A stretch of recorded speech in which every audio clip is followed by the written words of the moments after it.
Let's act. Through the power of many, we can make change happen. Let's encourage sustainable solutions. Let's suggest new ways of doing things and demand bad practices to stop. We all unite behind the one thing that matters, to save our world. Will you join us?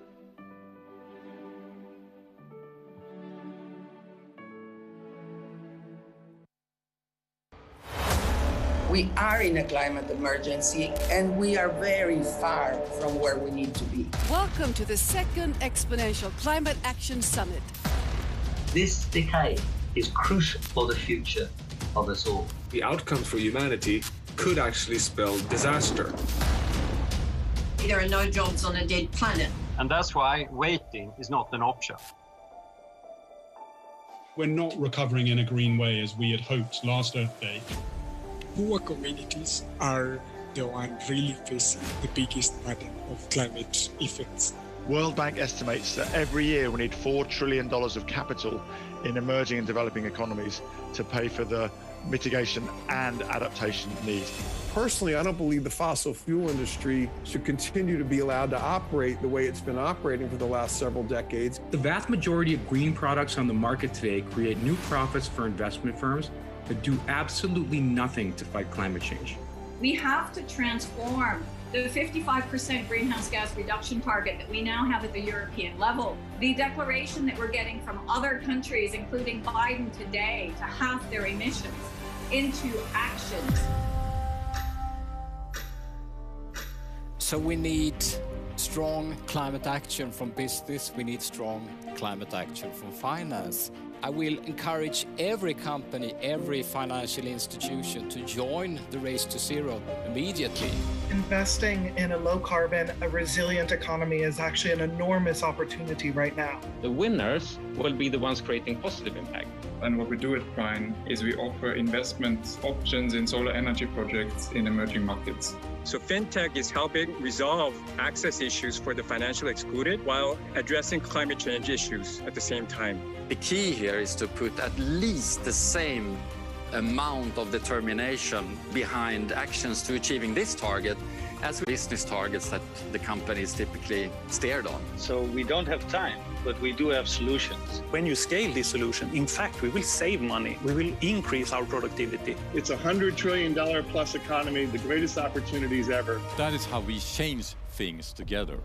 Your opinions will also be a rating on our platform, where those business and organizations that are doing good climate action will get a better climate score compared to the ones not doing enough. This is going to change how corporations compete.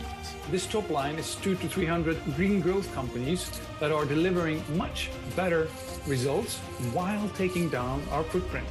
Young people have demonstrated that campaigns on the ground can actively shape where the money goes. We want to be the provider that shows to the company, its employees, that you can make a change with your savings. We now got 87 asset managers with $37 trillion of assets. That's more than a third of global assets committed to net zero by 2050, and 43 banks with $29 trillion. The drive to net zero is the growth story of the 21st century. And the time to act is now.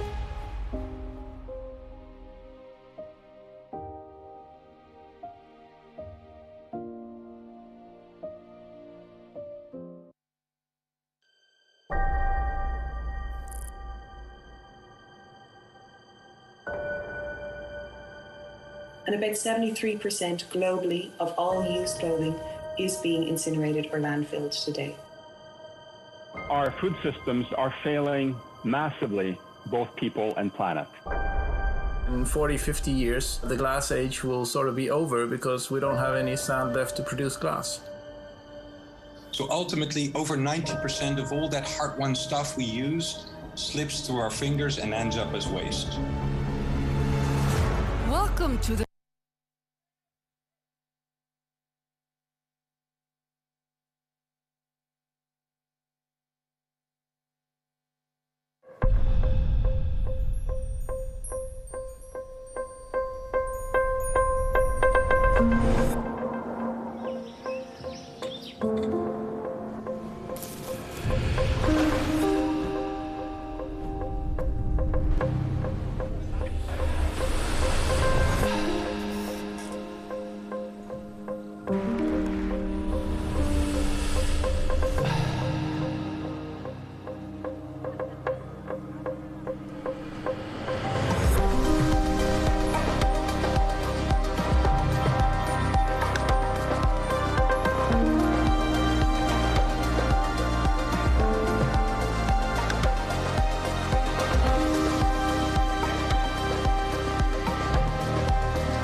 Welcome to the third day of live broadcasting from the Stockholm+50 Climate Hub here in central Stockholm.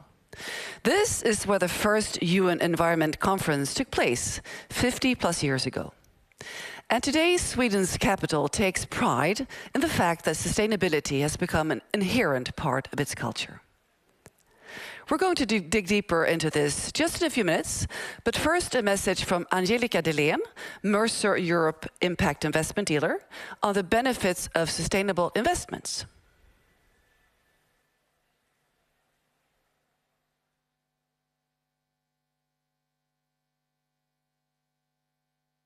So far. It's a pleasure for me being here, and thank you very much for the invitation. My name is Angelika Delen, and I'm Europe's Impact Investing Leader at Mercer. I'm not going to explain you how important climate change is. Instead, I'd like you to ask a question. What's stopping you, if you're a professional investor, to invest with impact? Let me tell you a story. When I was about 4 and 5 years old, my father had a bad accident during our vacation. He had to stay several months in the hospital there and had several surgeries. Now, you have to know that my family of my father is very traditional, meaning that the majority of my aunts and cousins stayed at home and took care of the kids. My mom was different. She went back to work when I was 1 year old. However, when she realized that my dad wasn't able to come with us to Vienna and that he had to stay longer there, she took a decision. Every Friday, she drove around 6 hours with the car, stayed the weekend with him, and went on Sunday afternoon back to Vienna. When she asked my uncle whether he could help her either go with her or take care of my sister and me, he said, "You should stay in Vienna instead of traveling with your kids alone as a woman. It's too risky for you." There was no help because she could have stayed at home. When my mom told me the story, I asked her whether she would do it again like that, and she answered, "It's never easy to hear why things can't work and how risky your decisions are. It's easier to find excuses than solutions." Giving up would have meant to leave your dad alone there, not being able to explain you and your sister why you can't see your father for several months, and being alone with my concern. Giving up was never an option because it was too important. Our world is changing and being reshaped. Systematic and thematic change in governance, society, and environment has started. Planning for the potential further paths of fiscal and monetary policy is more critical than ever when it comes to investing. Climate transition to reduce the emissions and a broader resource transition is needed to support investments in clean technology. Impact and engagement are needed not just for climate goals, but also for social goals, such as diversity, equality, and inclusion. Let's talk about climate risk. And no, I'm not talking about emissions only. It's so much more than that. If you agree that the last 2 years have been super challenging, what do you think we have to expect when the full downside of climate change arrives? And it will not take 100 years to feel that. We are already feeling it. The finance industry is very focused on risk, and I'm asking myself, if this is so, why are we, its participants, acting so slowly? What's stopping us? The misunderstanding of the risk? Climate change will impact your life, your work, your food, and your resources. Some countries will be more impacted than others, at least at the beginning. If policymakers are not able to address the issues on time, if we're not able to shift our investments and finance the climate change, what do you think will happen in those countries? Will people accept that they have not, for example, enough water, or that there is no plan for heat waves? I don't think so. If you believe that these are not opportunities to invest in, I can tell you they are, and the opportunities will grow further. So what are the topics we need to address? The SDGs are a good guidance for that, but let's have a look on the themes which we need to explore. Sustainable food and agriculture? Yes, definitely we need to have a look on that. Green energy? I guess I don't have to say anything, you heard it before.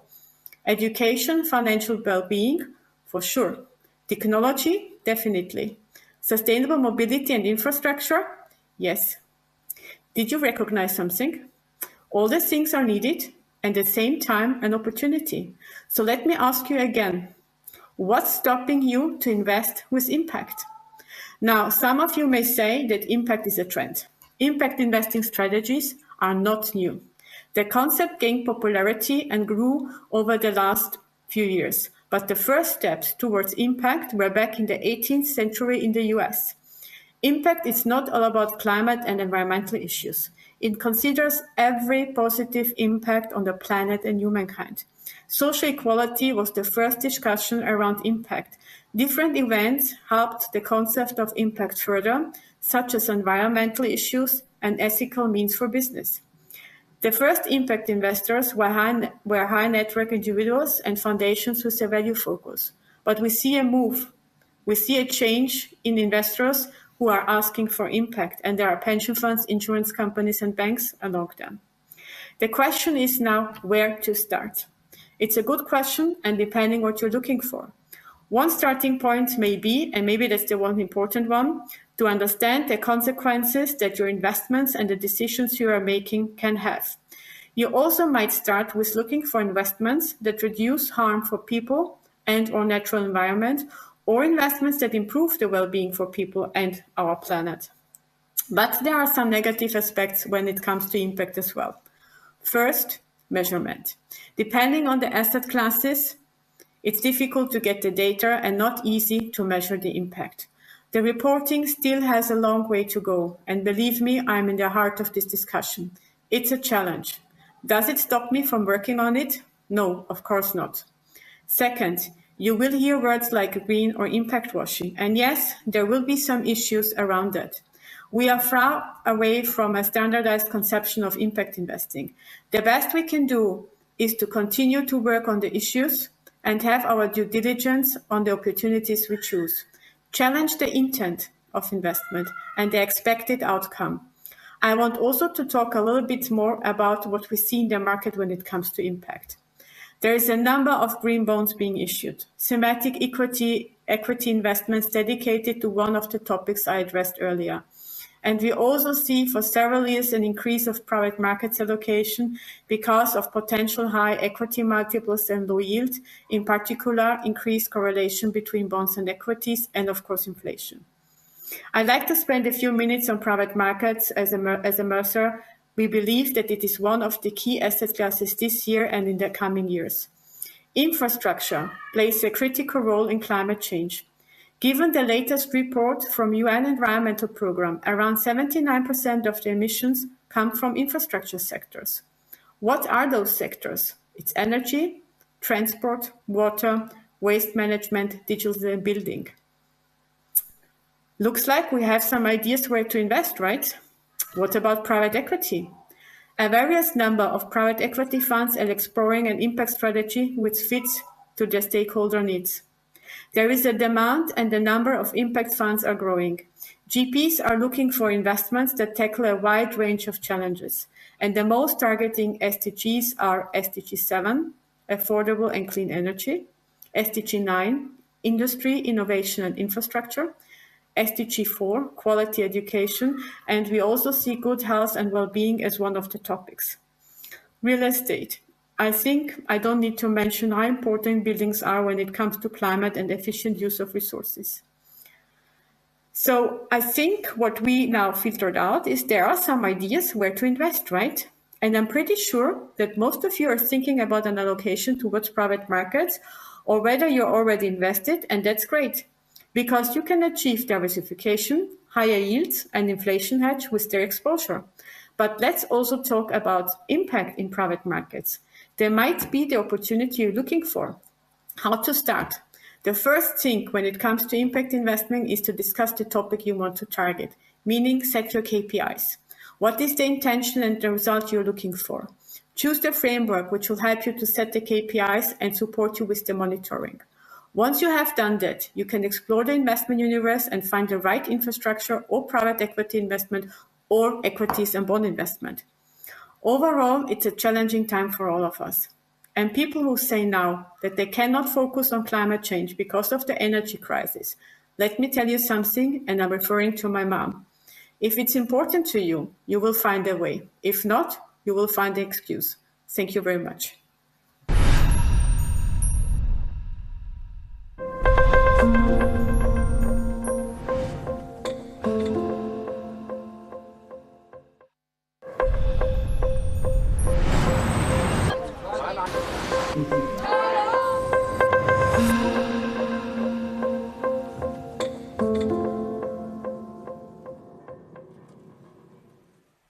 Thank you very much, Angelika. Through Stockholm's creativity and spirit of innovation and public support, the city of Stockholm aims to bridge the gap between today and a sustainable future. And it's time for Stockholm to evolve from being the unicorn factory and become an impact unicorn factory, a breeding ground for innovative, sustainable startups that positively impact the lives of more than 1 billion people. So we're now going to have a panel talk, but first let's watch this video.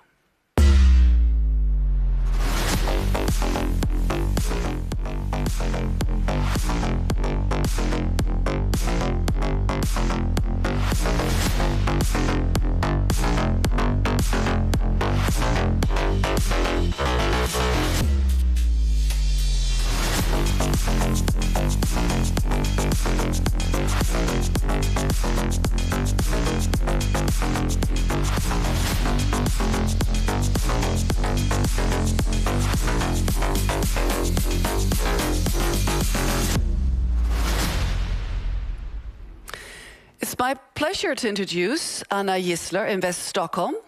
Anna worked as a political secretary to the mayor and vice mayor in Stockholm from 2001 to 2006. Since October 2008, Anna Gissler is the CEO at Invest Stockholm, which matches investors with opportunities while providing consultation on expanding businesses in Stockholm. And it's also my pleasure to introduce Vincent Weir. He's from Invenio Growth, and Vincent is a partner at this company, an advisory firm focused on helping clients envision and also execute digital transformations. And with us today on the stage again, Ingmar Rentzhog will joining us. He's CEO and founder of We Don't Have Time. So please give them all a warm hand. And I can see that Anna is not yet ready to join us, but Vincent, please take a seat in the sofa, and Ingmar in the other armchair, please. So we'll have to start without Anna. I know she's at another venue, and she's doing her best to get here, so she'll be here shortly, I'm sure. So I'd like to ask you about your definitions of impact investment and also impact startups. I'd like to start with you, Vincent. Yeah, impact investing, it's hard to pin down. And I think all the experts will agree that there's not yet a gold standard. I like to say that all investing can be impact investing because investing's #1 rule has always been avoid ruin. Do not go to zero. You cannot compound zero. And of course, there's more than just financial risks these days. We have to be attentive to all of the major risks that could bring the entire system down, the entire global system down. And that's not just nuclear war, which has been top of mind for everyone recently. It's also pandemics, it's also AI, it's also climate change, of course. And we have to think about all of these risks. We have to develop the same rigorous accounting that we have for financial growth, but within these risk parameters. And I think every company should move in that direction. Fortunately, we're here in Stockholm, we're here in Europe, where a lot of these points are top of mind, not just for the investors, but also for startups, and also for corporations increasingly. And we're in a point where corporations see the need to work with startups on solving some of these more modern issues and using some of these more advanced accounting styles. Thank you, Vincent. So, how about you, Ingmar? I think impact is some word trending in investment communities, and no one really understands what it's all about. And I think we need a gold standard. What is actually the difference between investing in impact and investing in other things? My experience as an impact entrepreneur is that most impact investors, there are some exceptions, but most impact investors, they act exactly like all the other investors, but they invest in companies that are also making impact. For me, that is not impact investing. I think in order to be a real impact investing, you need also to evaluate the impact as high as the return of investment. And I mean, I have been talking to 1,000 impact investors all over the world, and very, very few investors calling themselves impact investors are asking questions about how we do the impact. They briefly ask that question, but they don't really care about the answer. So I'm looking forward to have an impact gold standard discussion. What is actually impact, and what's the difference between investing as usual and investing as impact? I don't see anything wrong to invest as usual, but we shouldn't call it anything else than just investing like we normally do. Vincent? Yeah, I think intentionality is currently the common thread that ties a lot of impact investing philosophies together. So if you look at the Global Impact Investment Network and you look at Norrsken, a local Stockholm champion of impact investing, both of them talk about impact itself as coming from a place of intentionality.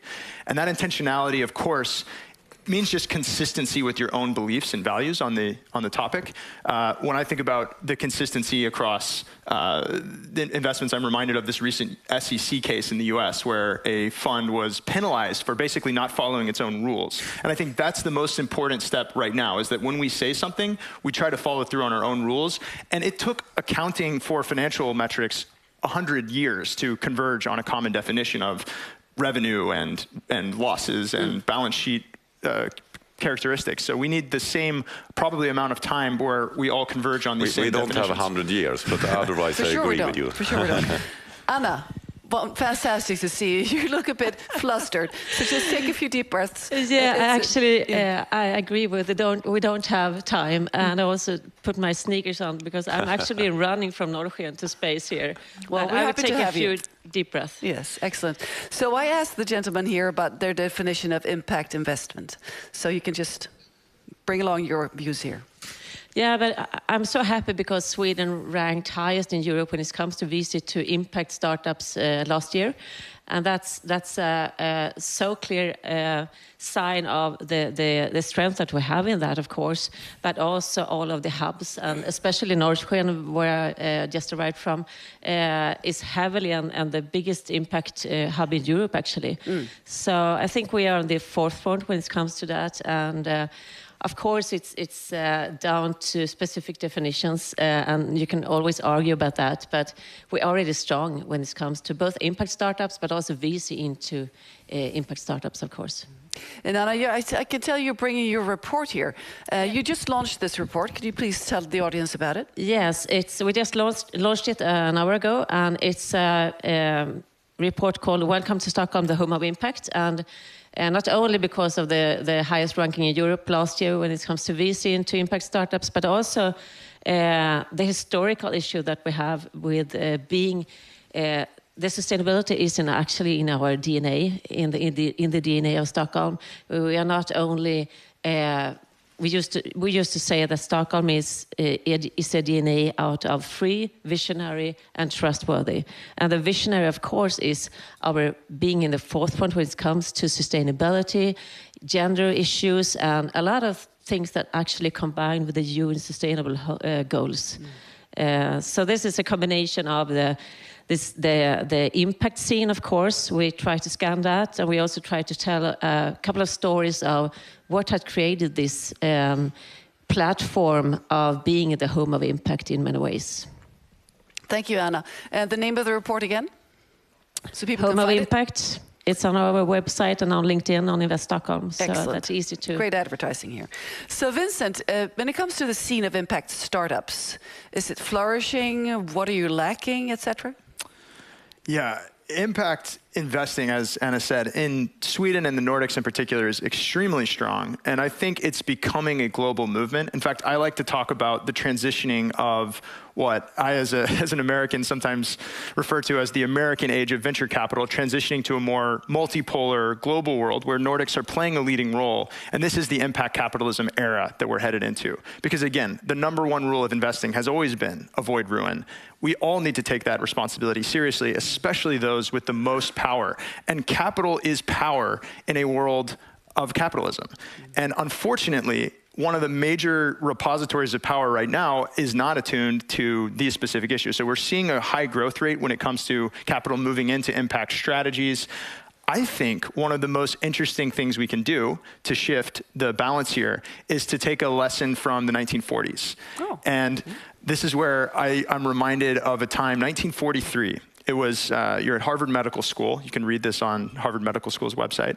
And the question of the time is, should we let women into medical school? Because of course, there have been women's movement issues building for several decades at this point in the US, and of course for centuries, if you want to bring it back to a sort of abstract starting point. And at the moment, the question at hand is, should we let women into medical school? And there's a male gynecologist at the table saying, you know what? Like, we all know what women's role in society is, and it's basically not to be in medical school. And the board of Harvard Medical School approved this decision because they said, you know what? There's probably a lot of smart women out there, but honestly, we've been doing it this way for a long time. What's the reason to change things now, right? Well, you know what? A reason came to change things then, and that was World War II. And that was all of the societal attention and energy that went into fixing a common problem that we can all agree on. And I think ultimately it was the government's investment into all the military creation, and of course we now need a lot more doctors in society. This is the floodgate that opened up the avenue for women to not just enter medical school, but become the top students and ultimately more than 50% of the class by the 1990s. I think we need that moment within the investment world today, because if you look at the number of women in investment funds, it's very small percent. So less than 10% of partners across private equity venture capital from a 2019 study are women. And of course, the numbers are going up a bit, but unfortunately, they're still lagging when it comes to assets under management. This is the absolute most important way that we have leverage to change things, to build a better world. And venture capital in particular is the way that we shape the future. And there, unfortunately, again, even though women are top performers, we're talking 30% of the top quartile, despite being about 10% of the actual managers, we don't see women going into venture capital. We don't see the same acceptance. We don't see the same allowance by institutional investors to bring women on to the stage. We see women working 10 times as hard as men, and this is according to a 2019 study from Harvard University and Bella Research Group, having to work 10 times as hard for the assets that they do bring in as men. Now, one of the great things about women, and just to connect it briefly back to this point, women invest in women at 2 to 3 times the rate of men. And women are 73% more likely to start an impact company than a man is. Or they're more likely to be on the founding teams of those companies. I think if we want to have exponential downstream effects, one of the easiest ways to shift power is at the top, where the capital is sitting today, and shift it to more women in positions of investment so that we can have the exponential downstream effects. Well, thank you so much for bringing this topic up. Of course, it's my favorite topic in this conversation. And mine too, actually. Yeah.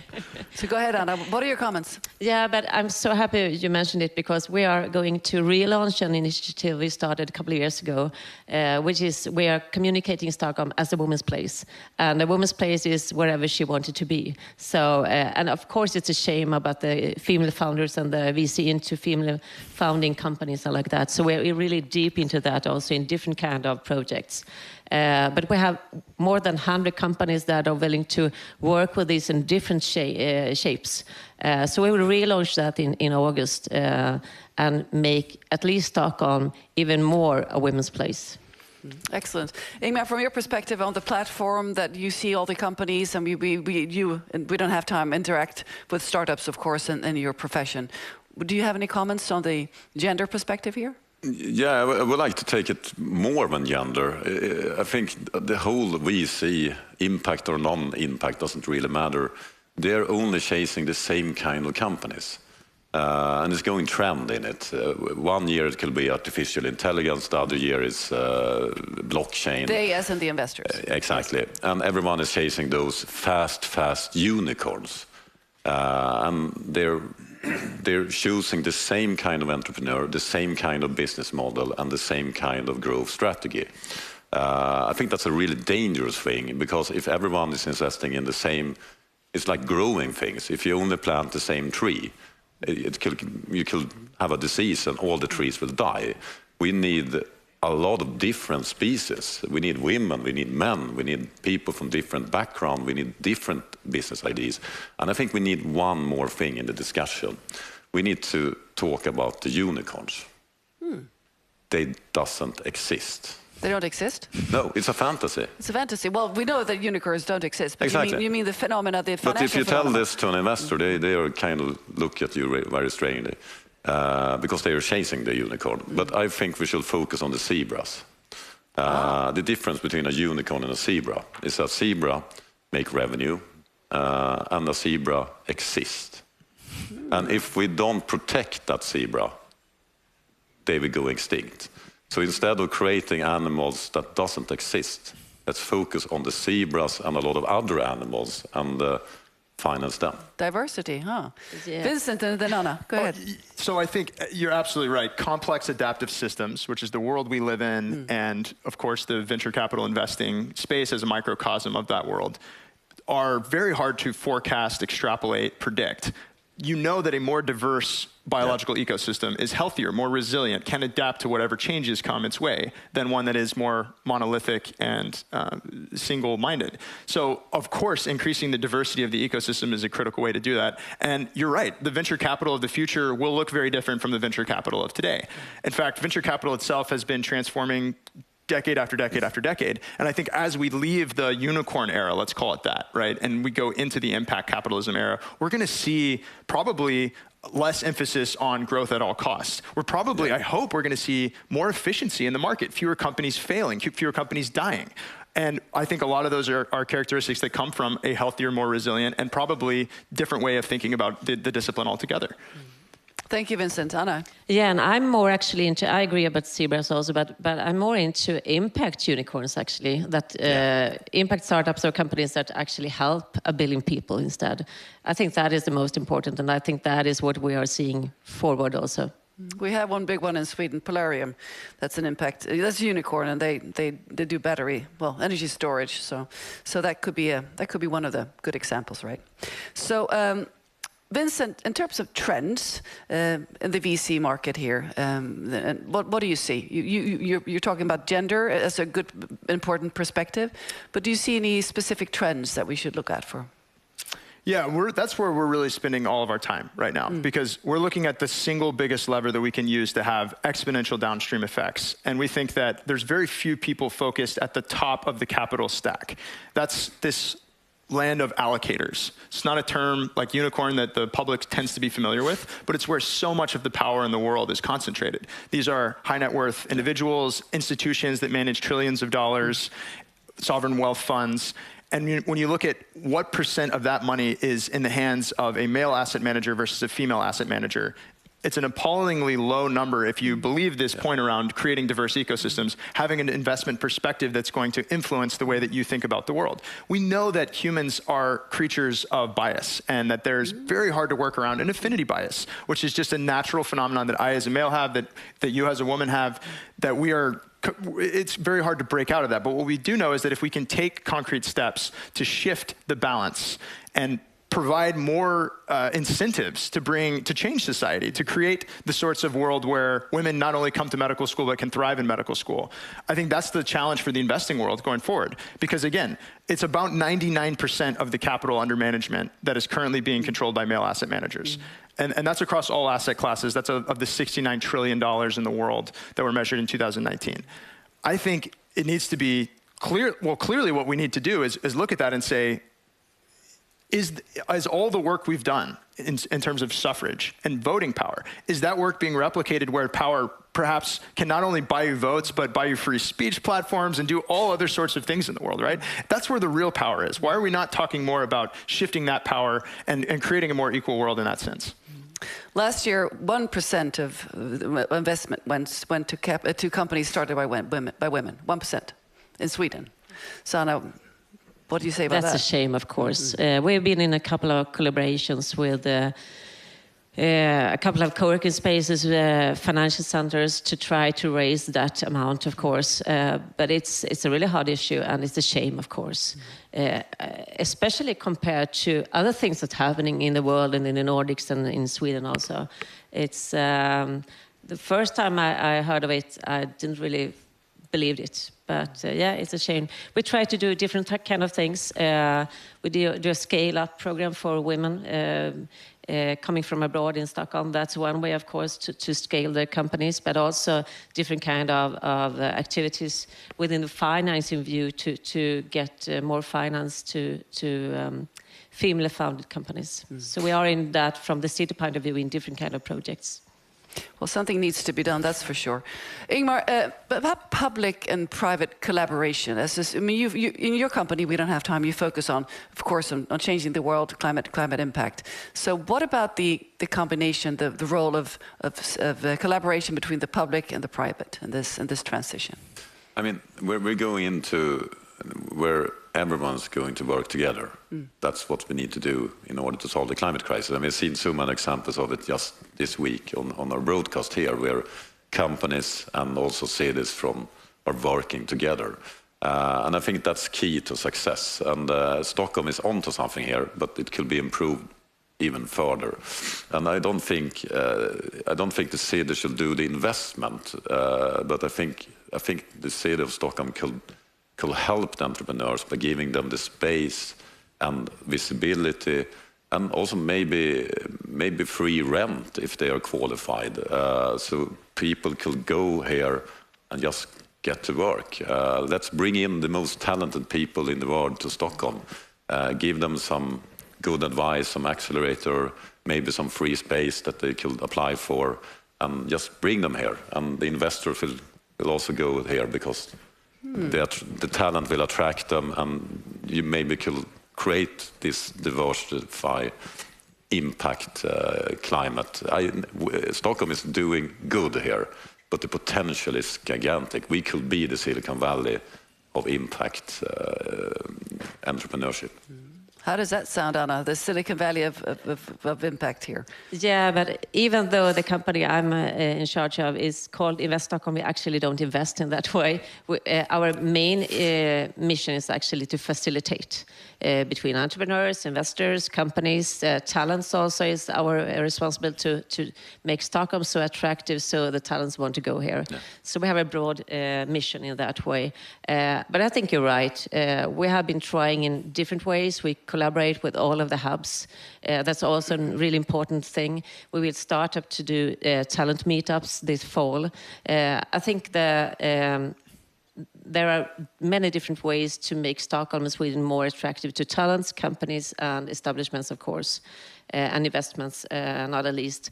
But I think I tried free rent. That's maybe not the possible thing out from tax money, but there are other ways to get the interest from both the talents and the companies, of course. Thank you, Anna. Vincent? Yeah, well, so first of all, I moved to Sweden because of Klarna, which is a great talent magnet along all the other great companies here we have. And so I completely believe in the power of startups to bring talent into the city, and I want to do everything I can to help that. One of the ways we're working together, Anna, is on the Time to Raise program.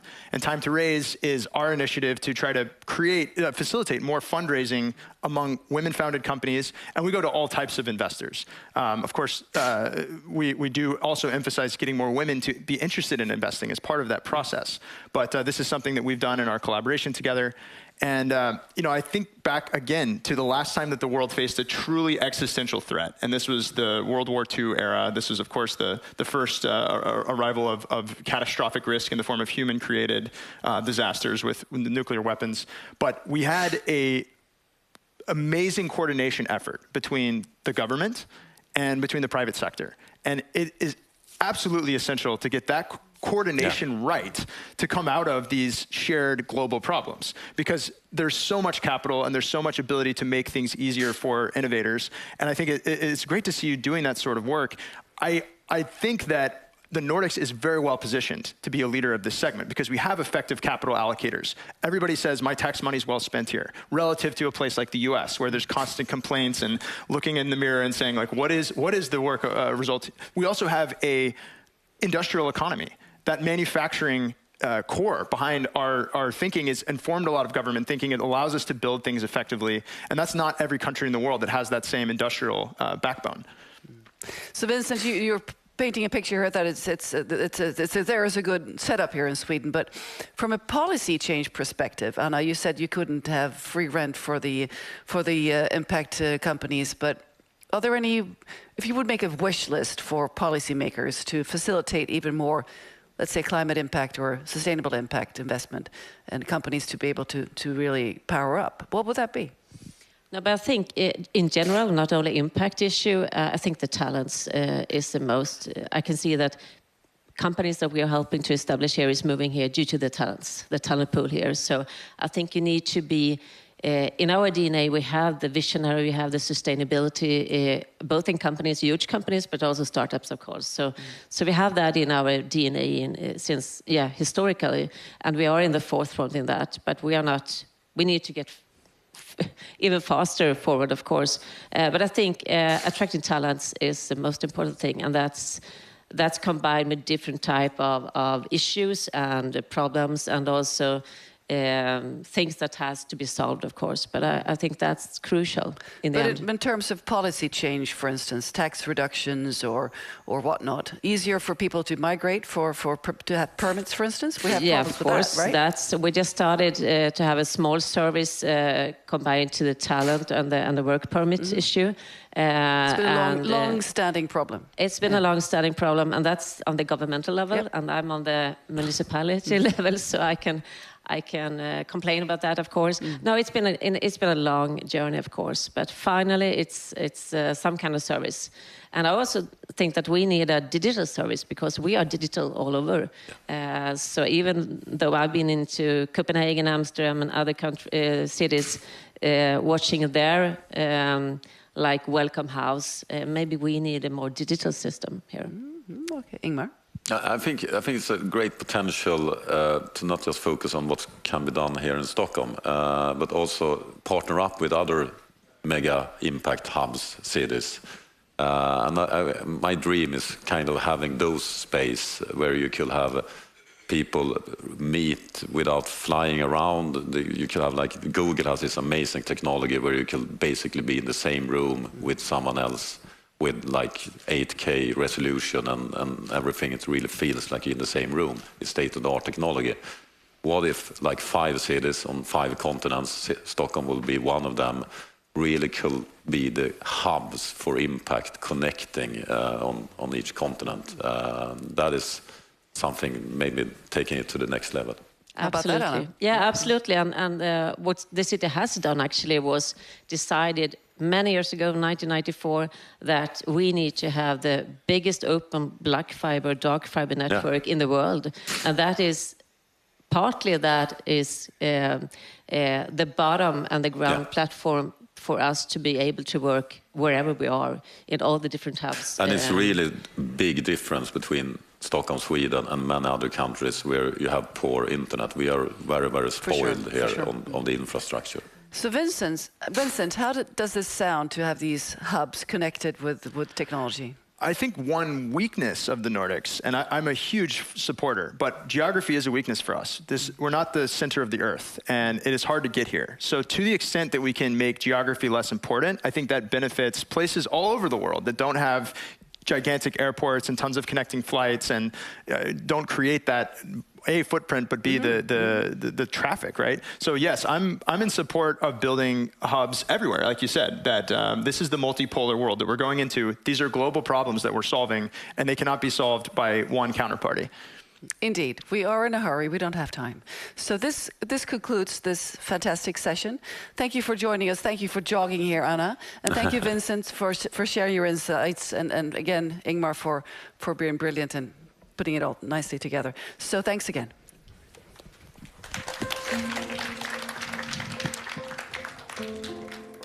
Let's Now go to the live stream from the UN meeting not far from us here in Stockholm.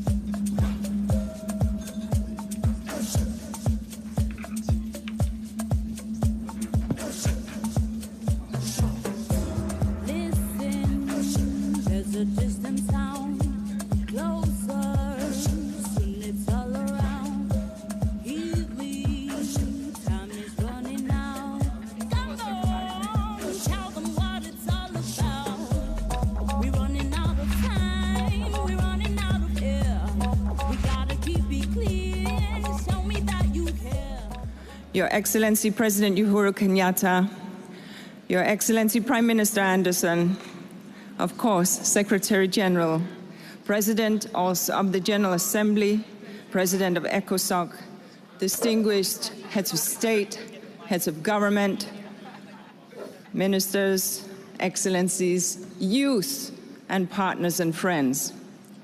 My thanks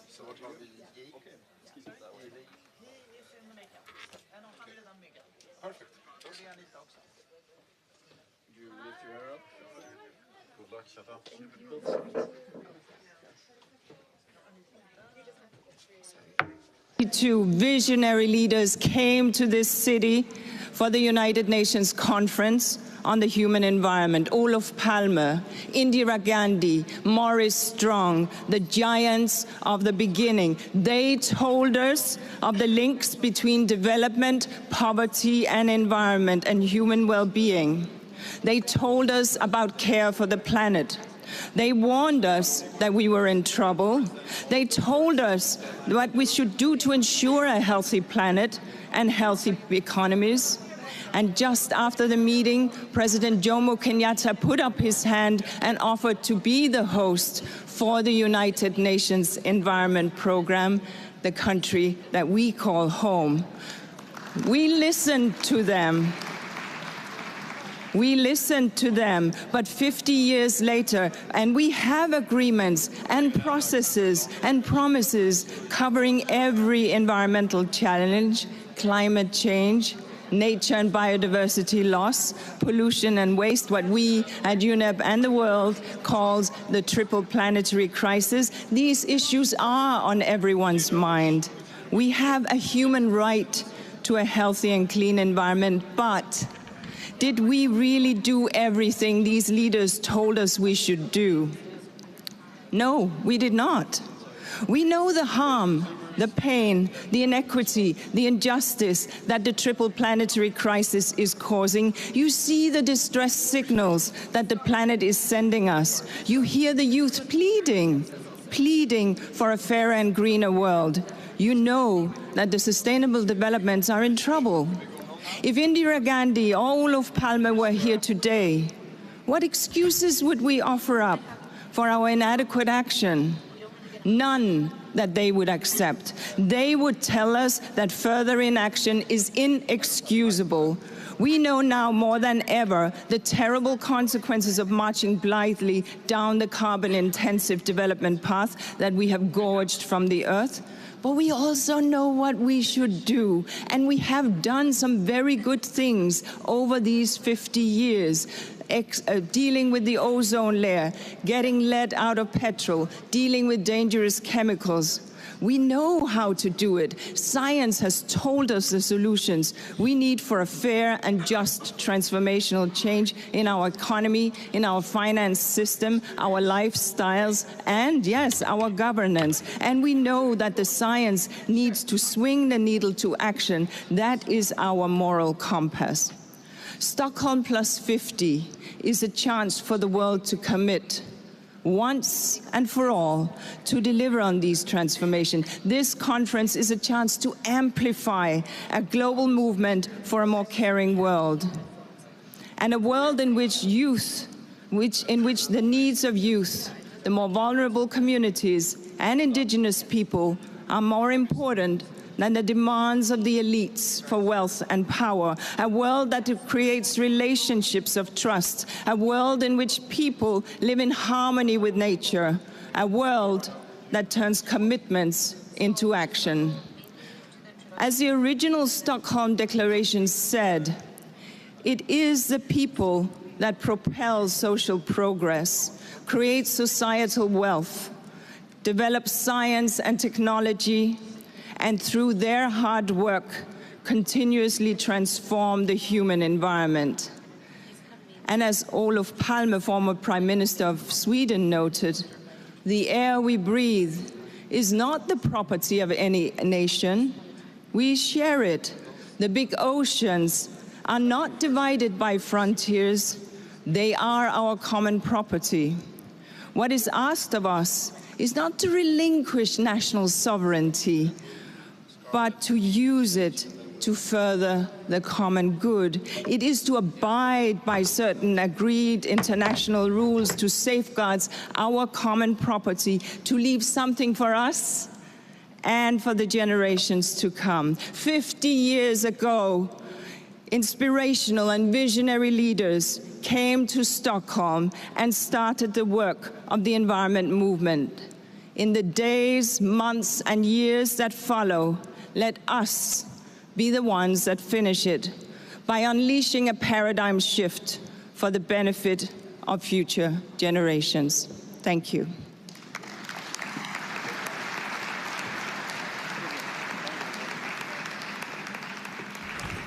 I thank the Secretary General of the International Meeting for her statement, and we have now heard the last speaker for the opening segment of the International Meeting. And I now invite the International Meeting to consider item 3 of the provisional agenda, entitled Adoption of the Agenda of the International Meeting. And I would like to draw attention of delegations to document A/conf 238/1, which contains the provisional agenda for the International Meeting. And may I take it that the International Meeting wishes to adopt the agenda as contained in document A/conf 238/1. I hear no objection, so it is so decided. The International Meeting has thus concluded its consideration of agenda item 3. And I now invite the International Meeting to consider item 4 of the agenda, entitled Election of Officers Other than the Presidents. And under this item, as outlined in a letter dated 29th of April 22, addressed by the permanent representatives of Kenya and Sweden to the United Nations in New York, to the President of the General Assembly. The President would like to propose that the International Meeting elect 2 ex officio Vice Presidents from Kenya and Sweden. May I take it that the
General Assembly.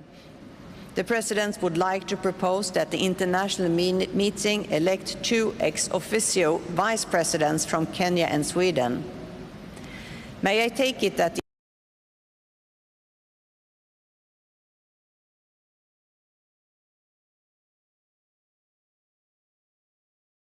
May I take it that the international meeting wishes to proceed according, so it is so decided.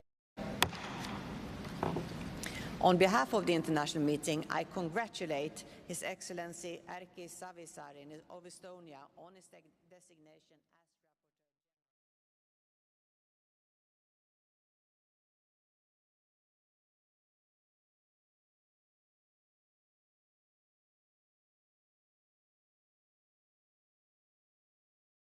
as Untitled Organization of Work.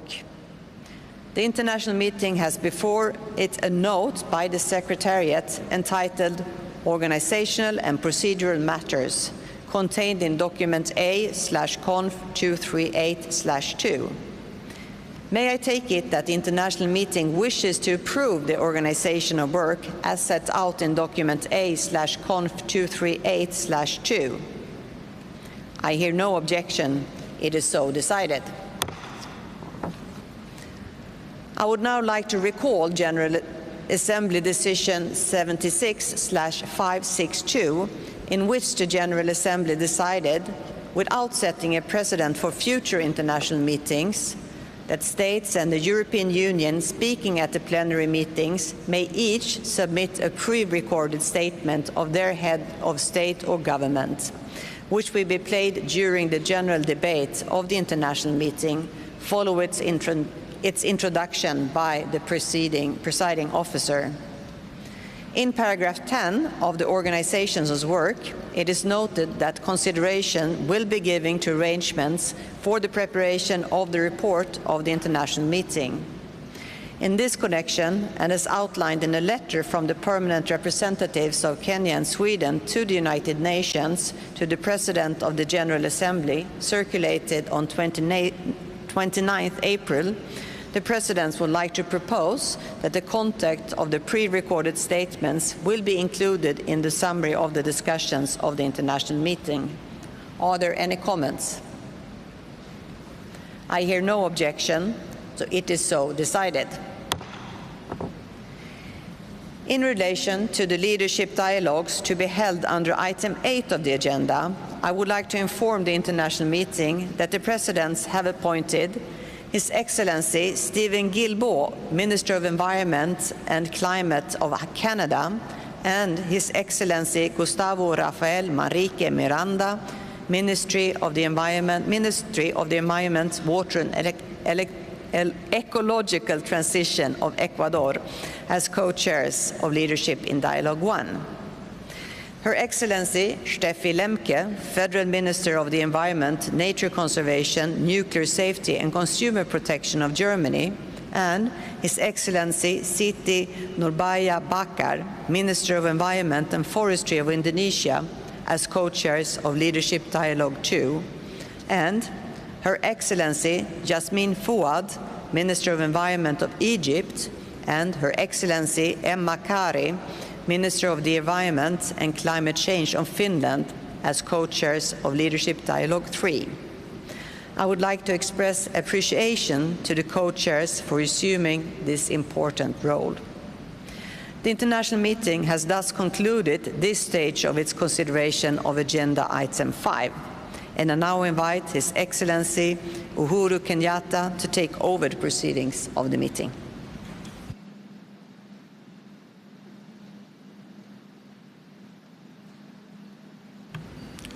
Thank you, Madam President, and I now invite the international meeting to consider sub-item A of the agenda, item 6, entitled Appointment of Members of the Credentials Committee. In paragraph 29 of document A/conference 238/2, entitled Organization and Procedural Matters, it was noted that the Credentials Committee will be appointed in accordance with the rules of procedure of the General Assembly. Its composition shall be based on that of the Credentials Committee of the General Assembly at its 76th session. The states that are members of the Credential Committee of the 76th session of the General Assembly are the Bahamas, Bhutan, Chile, China, Namibia, the Russian Federation, Sierra Leone, Sweden, and the United States of America. May I take it that the international meeting wishes to appoint these states as members of the Credentials Committee of the meeting? I hear no objection. It is so decided.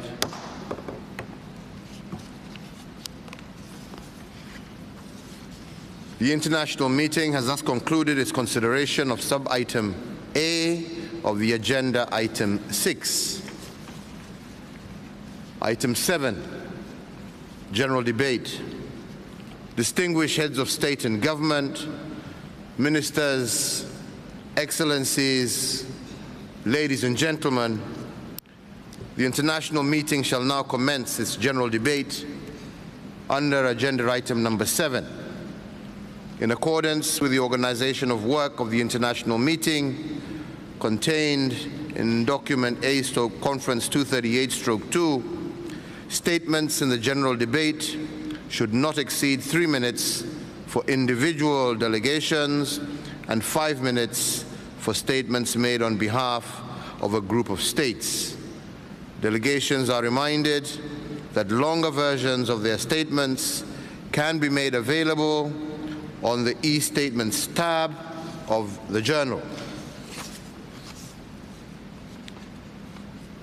I now invite the international meeting to view a pre-recorded video statement by His Excellency Ivan Duque Marquez, President of the Republic of Colombia.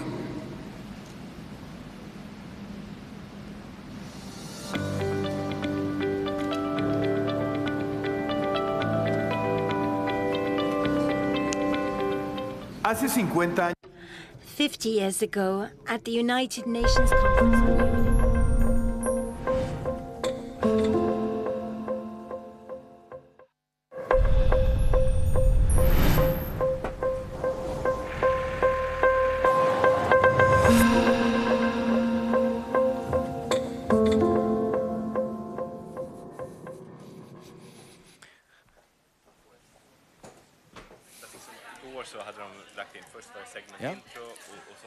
Hey there, everybody. My name is Yi Lee. I'm with Terraformation. The point of our organization is to accelerate global forestry all around the world to cause 1 trillion trees to be planted in the next decade. A key part of this is catalyzing seed banks to come into existence all around the world, and that's a key part of our moonshot. Organizations that are working on climate change generally have a superpower. They need to reach a global audience, and whatever your superpower is, if you're working on climate, we need everyone to pull together to help solve climate change. Part of this session is to hear from 5 inspiring activists who are each taking action in a creative and a uniquely personal way. And here today is our very first speaker. I'm thrilled to introduce the first of our climate activists, Garvita Gulhati, who was inspired to start Why Waste. This is a youth-led organization focused on water conservation. And she started this after learning that 14 million liters of water are wasted annually in India from cups in restaurants. Ooh, here we go. Hey there. So tell us, good morning. Tell us, what are you working on today? And saving water is so crucial for people and agriculture, wildlife, and growing forests, right? Tell us a bit about the effort of Why Waste? Yes, absolutely. First off, thank you so much for inviting me to share my experiences. I'm so grateful to be here. And so excited to also hear the remaining inspiring activists in the work that they've been doing. Over the past, as you mentioned, right, I learned about 14 million liters of water getting wasted in restaurants, and I really wanted to do something about it, and that's when I founded Why Waste and came up with this concept called glass half full, where you just take as much water as you need. That way you, don't waste, and you're saving that water for someone else. And what's really incredible about this concept really dives back into what you just said, which is individual action, which is the fact that we need each and every person doing their bit. We've actually moved on from there to also create a mobile application that helps individuals calculate their water footprint and then handholds them through that journey to really, adopting these simple methods that they can use every single day in order to conserve water. What we realized on the journey of trying to get people to conserve water was that most people did not want to take that first step to make a difference because they didn't even know that they were a part of the problem. They didn't know that they had a water footprint. They didn't know that they were leaving behind water in restaurants that could be consumed by someone else. And so just giving people that capability and putting the solutions in their hands and telling them that you can make a difference and you are a part of the solution and you can be a part of the solution has been incredibly pivotal and a great learning experience for us as well. Over the past few years of working, we've been able to conserve over 10 million liters of water, reach over 500,000 restaurants and over 6 million people. And we hope to continue working with individuals and using and bringing individual action and individual voices into this movement of climate action.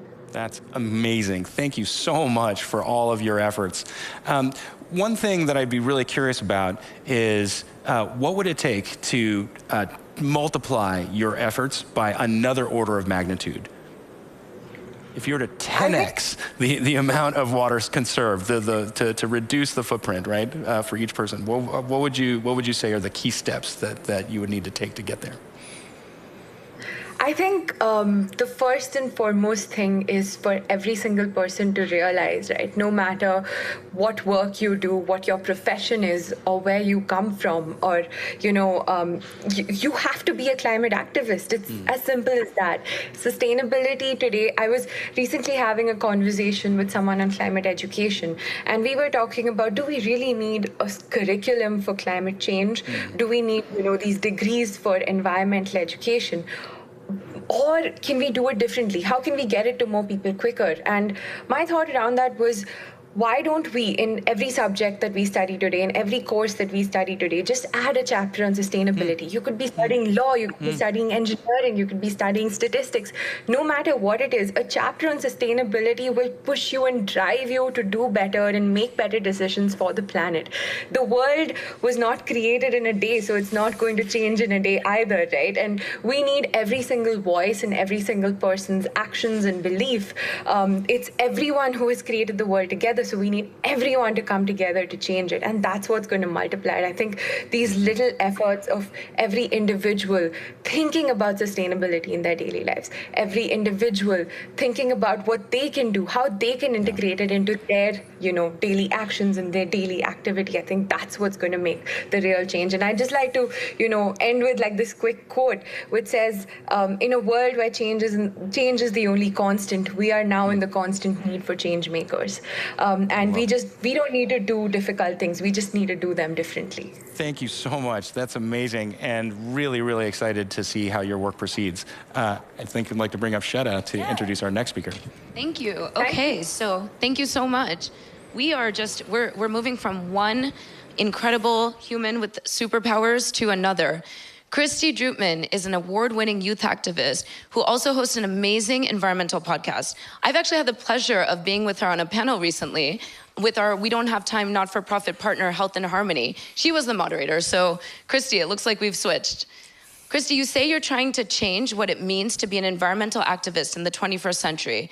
Why do we need to do that, and how do we do it?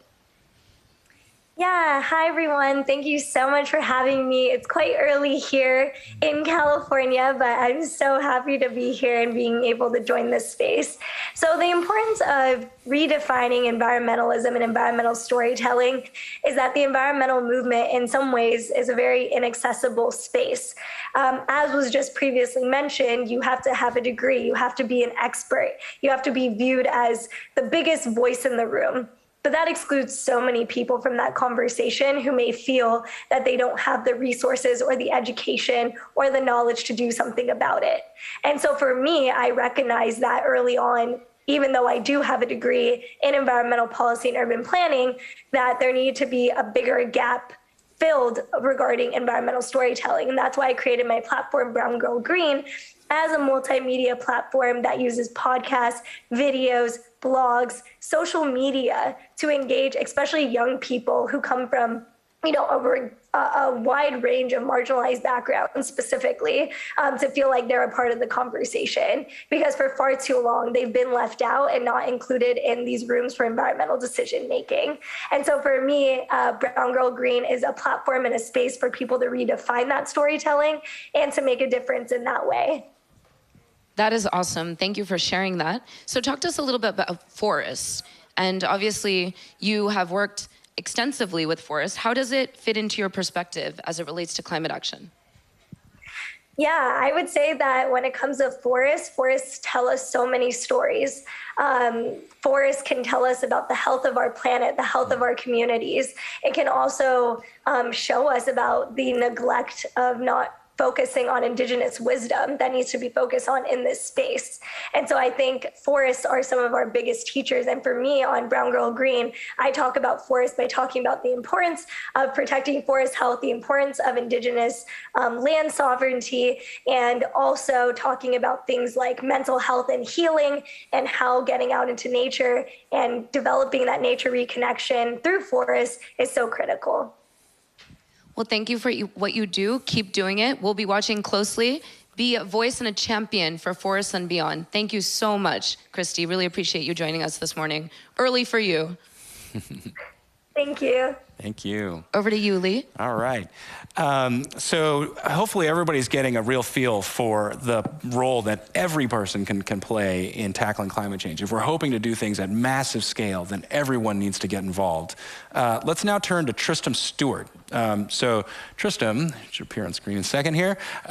You've, for over 10 years now, has been a champion, a thinker, and a doer, and an author about tackling food waste. This is a problem that all of us can be part of tackling together. So Tristram, tell us about your journey, and please don't forget to talk about the beer.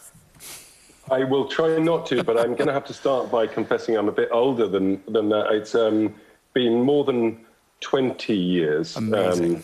Well, no, gosh, it's actually been about 28 years since I started campaigning on food waste, starting with the local bins of my village supermarket and feeding my pigs on all of that food waste and selling the pork and the eggs from my chickens, all made out of food waste, essentially converted by animals. Then I started to eat it myself, eventually got around to writing the book that was a big global survey of the problem of food waste and, most importantly, what we needed to do about it. I started a charity called Feedback. We fed 5,000 people at a time with food that would have been wasted, and really took food waste from being something that was at pretty much zero level of public awareness, almost no public policy on food waste. The NGO sector, environmental organisations hadn't touched on it. When consumers in the UK were surveyed, it was 13th out of 13 issues that they cared about before our campaigning started. That's now completely flipped. It's joint first, most important thing that people care about when they go to restaurants and what issues are being covered there. Mm-hmm. In the UK, public household food waste has dropped by 1/3, which is not enough, but it's still a lot of mileage. And you cannot now be a big food corporation without having at least some strategy to tackle food waste. I sit on the UN Champions 12.3. For the geeks amongst you, you know that's the SDG to halve food waste by 2030. And we have the big food corporations and big global institutions around the table really trying to make this target of halving food waste a reality. Because as we've heard, you know, the way in which we use our land is the single biggest way in which we impact the environment. The food system is the main culprit. It's the main cause of deforestation, the main cause of species extinction, by far the biggest user of fresh water, the single biggest source of carbon dioxide emission. It goes on. Right. The good news is we know how to do food in a way that doesn't just limit these problems, but actually can reverse them. Sequestering carbon in soils, building habitats rather than destroying them, replenishing aquifers rather than destroying them. All of that can be done through our food system. So Tristram, you mentioned this amazing goal of having food waste. I would love to ask you a question about pushing even further than that. If you were to imagine a world where we have cut food waste all the way by an order of magnitude to 1/10 of what it is today, what are the blockers? What are the bottlenecks that would stand in your way or in your organization's way in order to help make that happen? Well, I think the great thing about food waste, and one of the reasons why the Drawdown Project puts food waste at the top, certainly in the top 3, depending on what scenario, climate mitigation action that we can take, is that it is one of the ones that saves money, saves resources, doesn't cost anyone anything. You know, it really is almost a roadblock-free pathway. That said, we do have a food system that is run by corporations whose main interest is maximizing returns for their shareholders. And sometimes that objective is at odds with the reduction of food waste. It may seem counterintuitive. You think, well, a business wouldn't want to waste food, right? But actually, if you take a supermarket, for example, it doesn't cost them anything if they cancel an order to a farmer who's grown food for them because they found cheaper ones the other side of the world. That way of using their market power to offload the waste and the cost of it can actually mean that the people causing the waste don't incur the cost. And rectifying that imbalance of power within the food system is one of the main roadblocks. And here in the UK, we actually passed a law that said when that happens, the supermarket has to share the cost of the waste. But there are plenty of ways in which cutting food waste can make money. I set up a company, Toast Ale. We get bread that would be wasted by the industry, perfectly fresh, good bread, being chucked away on an industrial scale. And we turn that from what would have been a waste into an upcycled product, craft beer, which has huge value and also is a wonderful way of communicating to the public about how delicious, nutritious, and easy, celebratory these solutions can be. I love it. So this message is not just about individuals, as we've heard about from our previous couple of panelists. Corporations definitely have a role to play, and even choices of beer, as it turns out, can help with the solution as well. So that's fantastic. Thank you so much. Don't forget the policymakers, because individuals and companies have a role, but without global policy, we cannot change the entire market, and that has to be our primary objective. Love it. Thank you so much, Tristram, for your work, and we're looking forward to seeing what happens with food waste, craft beer, and the policies next. Thank you so much. Thank you. All right, next up, we have Dr. Scarlett Magda, who's here in person. She is founder and president of Veterinarians International. She has a passion for raising awareness about the interconnectedness of human and animal health and the root causes of disease transmission. So, Scarlett, hi there. Welcome. Hello. Good morning. Right. So, Scarlett, in the wake of COVID-19, I think we're all learning a lot about how these diseases come about, and your work has become even more relevant. So please tell us what you've learned and what we can do about reducing human to wild animal disease transmission, and how do healthy forests have a role in this? Sure. So I'd like to start by informing everyone that 75% of emerging infectious diseases come from wildlife, and over 60% of infectious diseases are shared between humans and animals. So it's critically important that we have healthy animals to have healthy people. So our work at Vets International is working in the most ecologically sensitive regions in the world to build animal health capacity systems.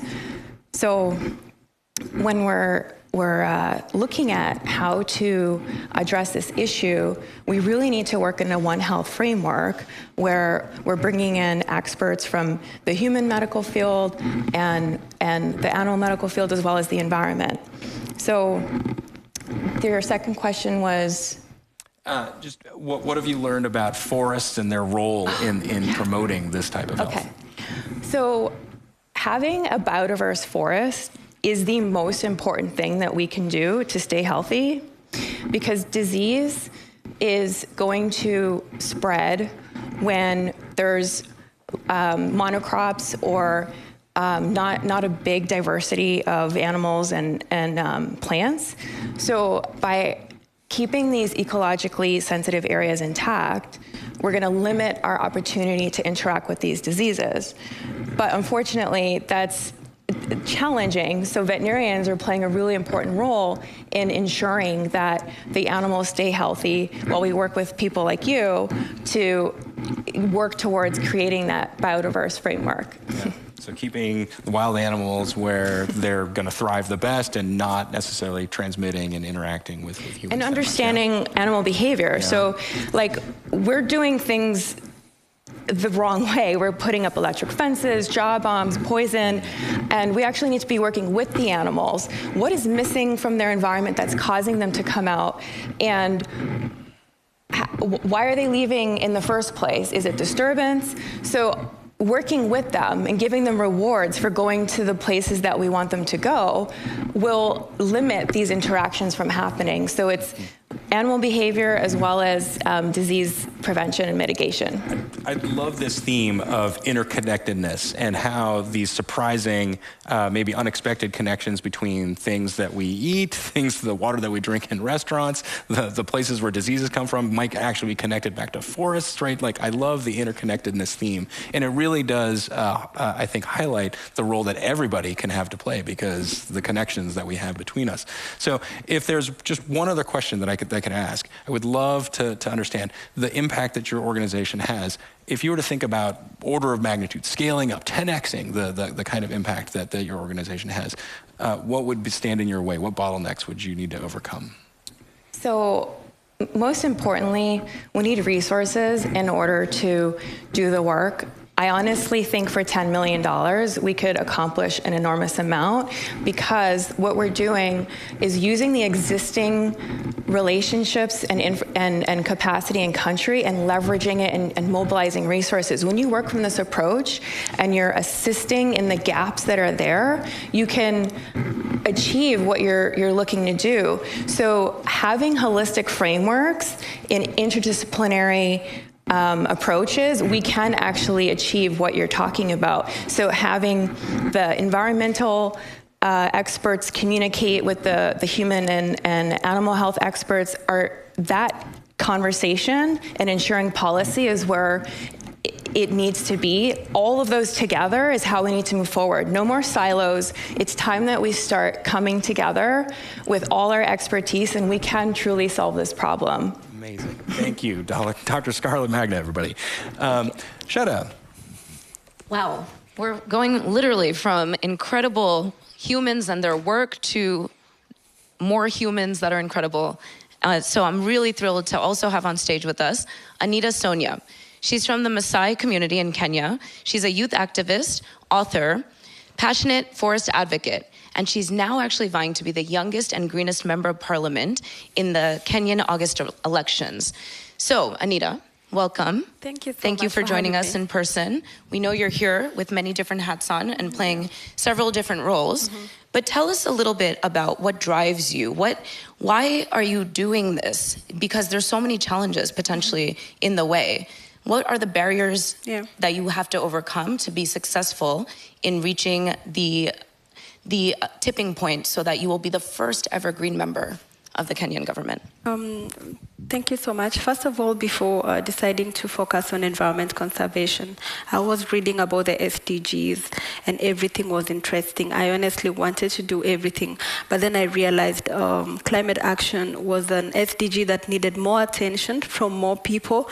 And so I realized that, okay, so I need to put my efforts here as well because we are leaving no one behind, and as we don't have time, says together we are a solution to climate crisis. So that is exactly what pushed me to influencing young people, rallying young people in Kenya and outside Kenya to actually understand that as much as, okay, Africans like to say that we contribute 3% of the global emission, which is true, but we are having the worst effects of climate change.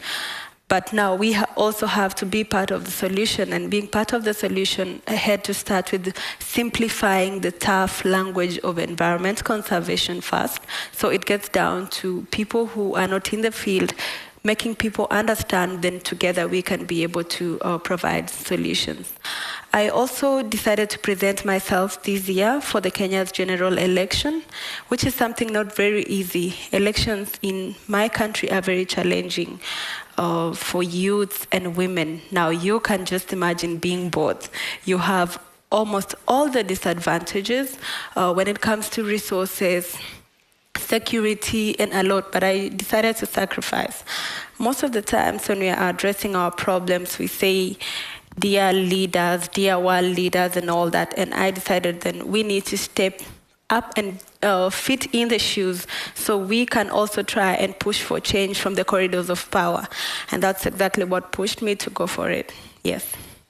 You are a spokesperson for your country, for the planet. What inspired you to actually pursue this path as a youth activist? Mm-hmm. And I know you have a great story about your emphasis on forest as well. Yeah. Tell us that story. So it's actually looking at, like Mahatma said, be the change you want to see in the world. Every day we want to see a beautiful world. You want to see some change. But then you just can't sit at home and not contribute to the change itself. So it's just basically waking up every day and understanding that I have a role to play as an individual before I point fingers at someone else. Yeah. Thank you. Thank you for representing all that you do and for continuing to be so outspoken and a champion for our planet. We need young people like you to continue to support Mother Nature, because ultimately one takeaway from this week so far has been humans and nature are one and the same, and we all have a role to play in this. Is there one message you want to make sure really gets out and resonates with our audience? Maybe what I can say is what I learned from the session here, I think 2 days ago, was from Ingmar, where he said, we need to start giving climate warnings to all companies, all leaders, all countries who are responsible for destroying the planet, and now also trying to give climate love to the ones who are trying their best. I love to say that the people responsible for the destruction of the planet are so many compared to the few people trying their best to protect the planet. And also, I'm so keen during this conference to follow up on the ecocide law, because I am also pushing myself to the corridors of power. In my country, when we are trying to change and pass laws, it has to go through the county assembly, the National Assembly, then People's Senate, people's participation, and all that. So I believe that I will have a role to play. You absolutely do. Thank you so much, Anita, for being here with us, and keep doing what you're doing. You are truly a superhuman. Thank you so much.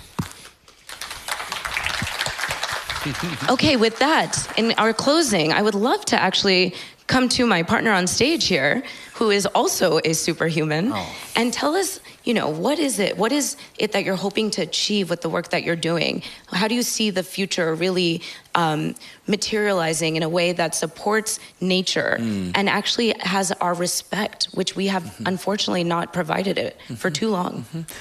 So I really love the theme of today's panels. This idea that we're all connected and that every person has a role to play in creating climate solutions. This is just integral to Terraformation's work. When we talk about a number like 1 trillion trees or planting 3 billion acres of net new forest, it's clearly beyond the scale of what any one organization can achieve on its own. So really, we view Terraformation's role, and me personally, this is the passion that I personally bring, is really trying to raise awareness amongst everybody that we can all get out there in our own regions, in our own countries, in our own cities, and be able to plant new forests. And this is something that everybody can take a hand in. And it's exactly like Tristram was saying, it turns out to make business sense as well. So these are themes that I think you'll hear a lot more about, I think, through UNDP's efforts and through COP27 throughout the rest of the year, New York Climate Week, all of these organizations that are working on promoting climate solutions, especially nature-based solutions, are going to find that individuals, local communities are really aligned behind these efforts. And I think trying to get the world rallied behind nature-based solutions is a pathway to making climate impact at huge scale. I love it. Look at all these superhumans with their superpowers, and definitely am proud to share the stage with you and the work that you are doing. Thank you so much, Lee, for hosting the session with me. Thanks, Sweta.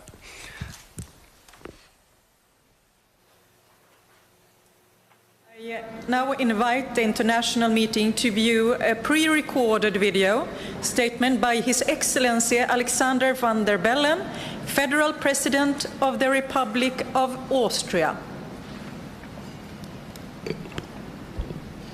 Your Excellencies, ladies and gentlemen, today we celebrate 50 years of global environmental action, but a lot remains to be done.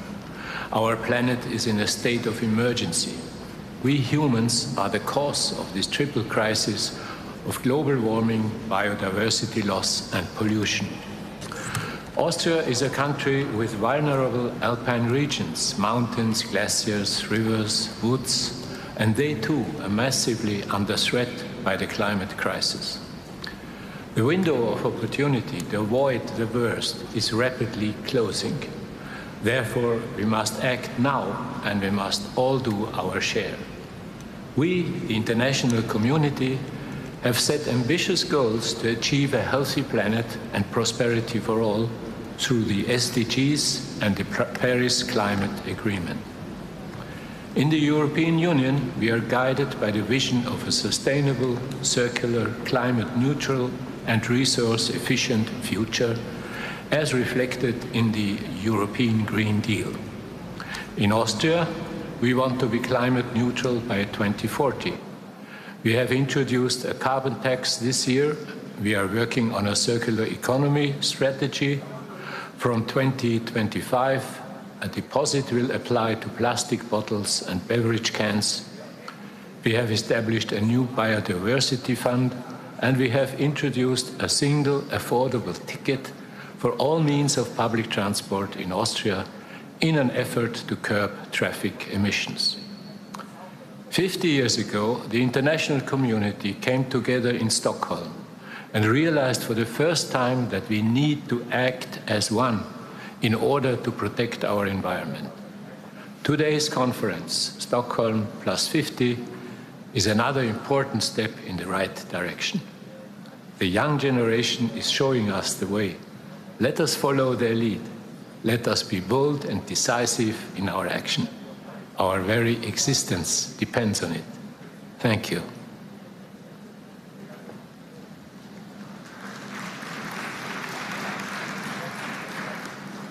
I thank the President of the Republic of Austria for his statement, and I now invite the international meeting to view a pre-recorded statement by His Excellency Emmanuel Macron, President of the French Republic. Mr. Secretary General of the United Nations, Madam Executive Director of UNEP, ladies and gentlemen, heads of state and government, ministers, dear friends. In Stockholm, in 1972, a new chapter in our collective history was opened, that of global environmental awareness. 50 years ago, we responded to global challenges by inventing a new form of multilateralism. In Rio, 20 years later, we adopted the three major conventions on climate, biodiversity, and desertification. From Rio to the Paris Agreement, it took us another 25 years. 25 more years to make our climate objectives tangible, concrete, and shared by all. Namely, to aim for carbon neutrality in order to limit warming to a maximum of 2 degrees Celsius. 20 years, in other words, an entire generation. Since Stockholm, there have been 5 decades of awareness raising. Necessary, so necessary, but not enough, certainly not enough.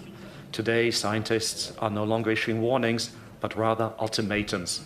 Climate, biodiversity, and drought crisis are accumulating in a totally interdependent world where new powers have emerged. If our duty to set an example as one of the richest nations is historic, well, our responsibilities are more than ever shared ones. France is determined to be amongst the first countries in the world to move away from fossil fuels. It's our duty, it's our responsibility to continue to act for the climate. This is the roadmap I have set for France's Prime Minister in charge of environmental planning.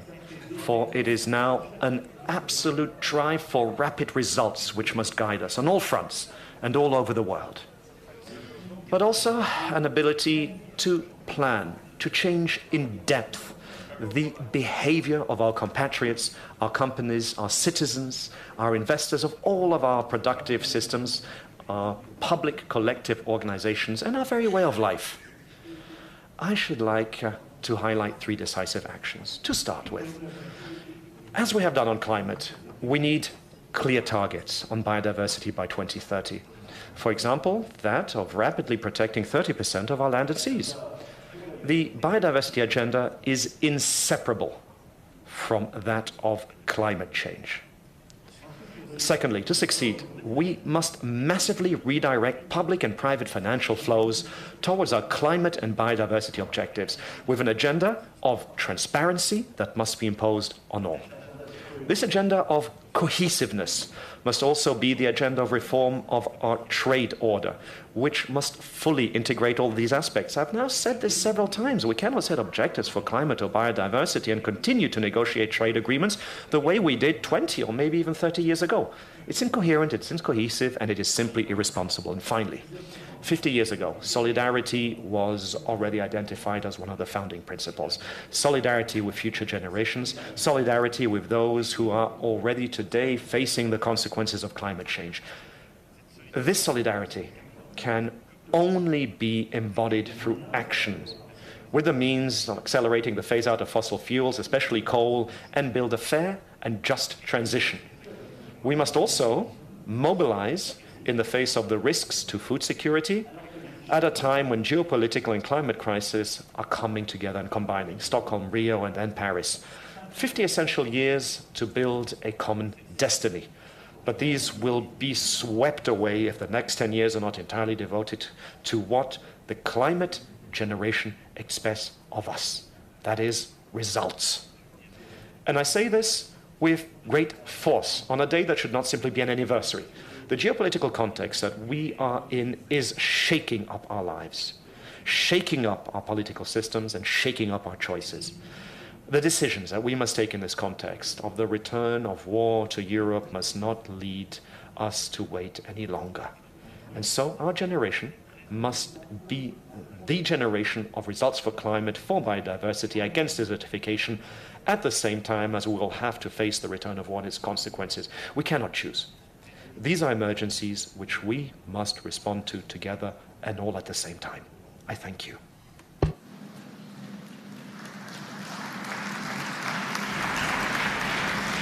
I thank the President of the French Republic for his statement.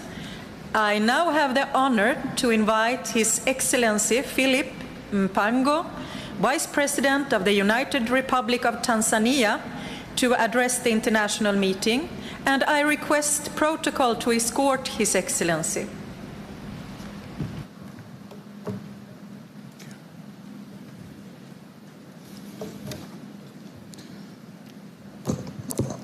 Excellencies, heads of state and government, in a very special way, I would like to convey to you all fraternal greetings from Her Excellency Samia Suluhu Hassan, the President of the United Republic of Tanzania, and the people of my country.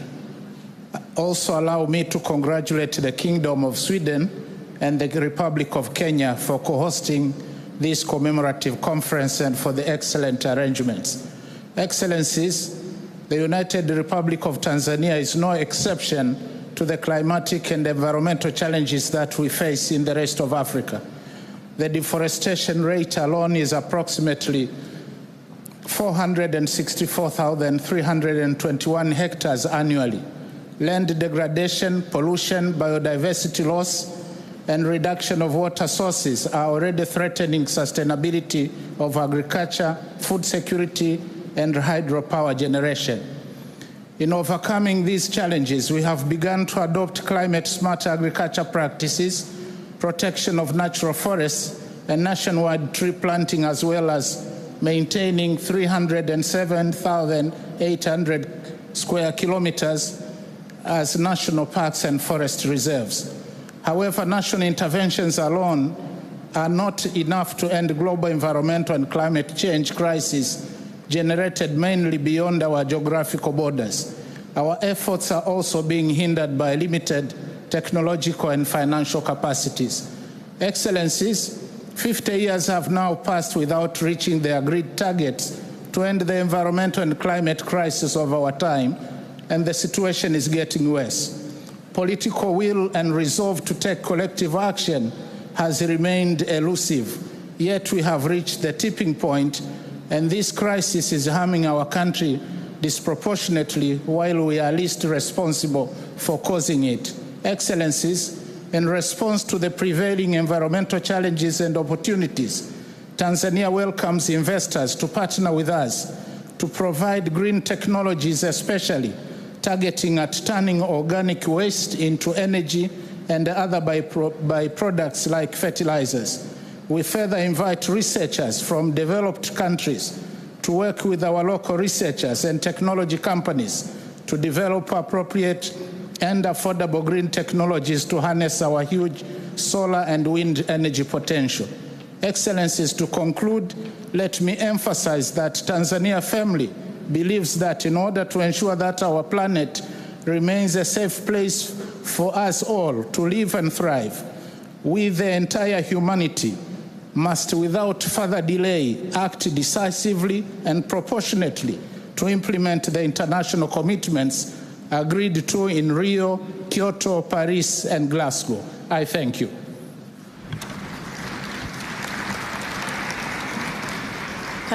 I thank the Vice President of the United Republic of Tanzania for his statement.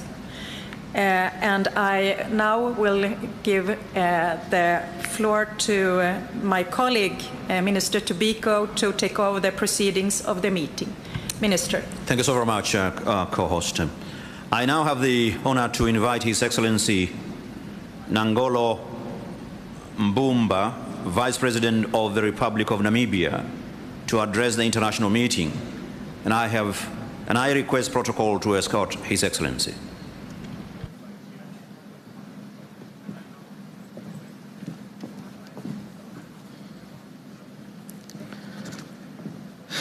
Your Majesty, the King of Sweden, Her Royal Highness, Crown Princess, Your Excellencies, our co-chair, Your Excellencies, Head of State and Government, ladies and gentlemen, Namibia salute the government and people of Sweden for their warm hospitality extended to us in this beautiful city of Stockholm. We congratulate you for half a century of focus on protecting the environment and for raising global awareness about the fragility of the planet that serves as our global habitat. Our planet is faced with a multitude of challenges, for the most part caused by how we as human beings interface with the environment. Chief among these challenges is the reality of climate change. We are faced with devastating impacts of more frequent and severe droughts, floods, bushfires, sea level rise, desertification, land and soil degradation, heat waves, food and water insecurity, and many more existential challenges. Unless all these challenges are dealt with seriously, the drive to realize Agenda 2030 and achieving the Sustainable Development Goals to deliver prosperity for all is impossible. Not only does the world face climate change, but also unacceptable levels of inequality and poverty. There should be no doubt that we have fallen short and that the current state of affairs is dire. We are not short of strategies and frameworks, but we are short of resources and political will. The Paris Agreement and the Green Post-COVID-19 Recovery Plans, among others, are in force, and Namibia is committed to fulfill its obligations.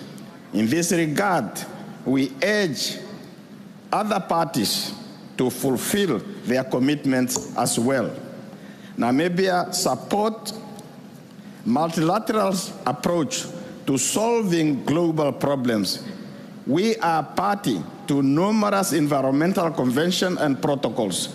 To date, Namibia is well known for its flagship conservation-based natural resource management approach, underpinned by the principle of sustainable utilization of natural resources, which ensures the protection of biodiversity and all ecological processes.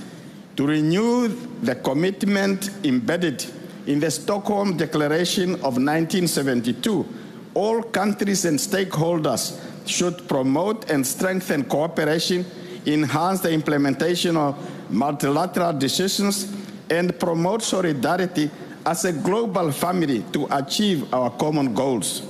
Our focus must be to foster a culture of taking collective responsibility for the well-being of the planet premised on true equality. Such commitments will prevent escalation in misery in the life of the planet and its inhabitants, and will improve prospect for us and future generations for peaceful, healthy, and prosperous cohabitation. Let us rededicate ourselves to resolve the planet and to save the planet and humanity. Namibia is happy to be part of Stockholm+50, re-emphasizing the need for all of us to recommit to save our planet. And I thank you. I thank the Vice President of the Republic of Namibia for his statement. And I now invite the international meeting to view a pre-recorded video statement by Her Excellency Delcy Rodriguez Gomez, Vice President of the Bolivarian Republic of Venezuela. Muy buenas tardes. Good morning, everyone from Venezuela, and on behalf of the President Nicolas Maduro Moro, we send our respectful greetings to this so important meeting which is taking place in Stockholm today with one of the most important themes that we are dealing with as humanity. That is a healthy planet for the prosperity of all, our responsibility, our opportunity. We, from Venezuela, state that it is our responsibility and our only opportunity, given these triple aspects of this planetary crisis: climate change, the loss of biodiversity, and pollution, environmental pollution. As a whole, this is the worst environmental crisis that has ever affected the human species, and the principal cause of this is man-made, the production model, capitalism, which has gone out of the normal lines and affects Mother Earth. Exploitation of forestation, desertification, the loss of biodiversity, overfishing, pollution, amongst others, have caused an increase in the temperature of our Earth. Water scarcity, food shortages. We don't wish to be pessimistic about the moment that we are undergoing right now. We urge for the highest level of awareness, and we cannot avoid the fact that all of those who live on this planet must be conscious of what we are undergoing. The World Health Organization highlighted the fact that 92% of the global population is living in polluted atmospheric areas, and the United Nations pointed out that plastics pollution is an environmental global catastrophe. More than 1 million of the fish and aquatic animals are at risk of extinction in Venezuela. We are aware of the threat facing the planet, and we have dedicated ourselves to reforestation. More than 33 million trees have been planted. We're a mega diverse country, and we've ensured that 43% of our territory will be protected. But we know that this is not the task of 1 or 10 or 12 countries. We require a unity. We only have this one opportunity, and we must make sure that we don't miss it. During COVID-19, the pandemic, we were witnesses of a message from Mother Nature. Let us breathe, let us exist, and then we will all be able to live in harmony. We have projections for a project for our future generations. We call upon you for unity and with all of the hope that we have in the spirit of the people of Venezuela. I thank you for your attention.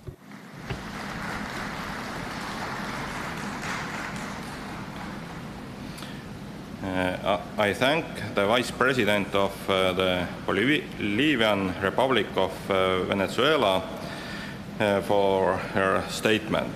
And I now have the honor to invite His Excellency Aymin bin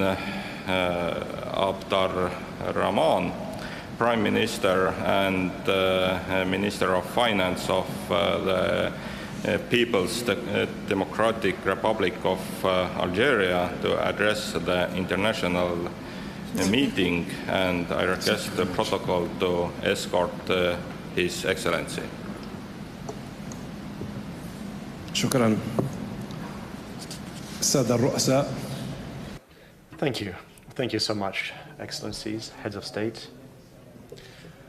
Excellencies, ladies and gentlemen, August Assembly, it is my honor, on behalf of the President of the Republic, Abdelmajid Tebboune, to present to this meeting all of my gratitude and my appreciation by wishing it every possible success.